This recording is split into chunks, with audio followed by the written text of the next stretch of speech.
Hello everyone, আজকে আমি বাংলা শুভদৃষ্টি মুভির এই গানের কিছুটা অংশ রিক্রিয়েট করব।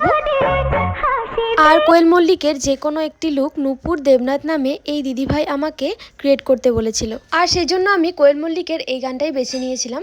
তো এই লুকটা করার জন্য আমার কাছে সেম আউটফিট না থাকলেও এই রেড কালারের কুর্তিটা ছিল, তো এটাই আমি পরে নিয়েছিলাম। তারপর হালকা একটু মেকআপ করে নিয়েছিলাম। আর আমার কাছে ইয়েলো কালারের চুড়ি ছিল না, সেজন্য আমি এগুলোই পরে নিয়েছিলাম। তারপর চুলটাও একটু একই রকম করার চেষ্টা করেছি। তো লুকটা কোয়েল মল্লিকের মতো না হলেও আমি অনেকটা চেষ্টা করেছি একই করার। আর সেই দিন আমাকে ভিডিও করে দিয়েছিল বৌমনি। তো আমি রেডি হয়ে আমাদের বাড়ির পেছনে যে জায়গাটা আছে সেখানে চলে গেছিলাম। তো সেখানে বাচ্চা ছাগল কিছুতেই খুঁজে পাচ্ছিলাম না। তারপর আমার জেঠুদের বাড়িতে গিয়েছিলাম। এই ভিডিওটা আমার ওই বৌদি করে দিয়েছিল। আর জানো তো, আমি ভিডিও করার আগে একটু প্র্যাকটিস করে যাইনি, ওখানেই সব কিছু করেছিলাম। বৌমনি দেখিয়ে দিয়েছিল।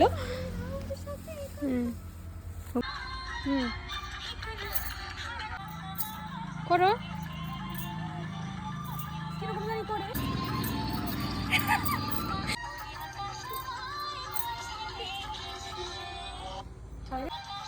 এই যে মনোনয়ন করবা।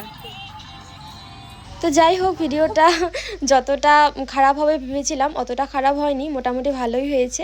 তো অলরেডি কিন্তু পোস্ট করা হয়ে গেছে। তোমরা যারা যারা এখনও দেখোনি ভিডিওটা অবশ্যই দেখে এসো।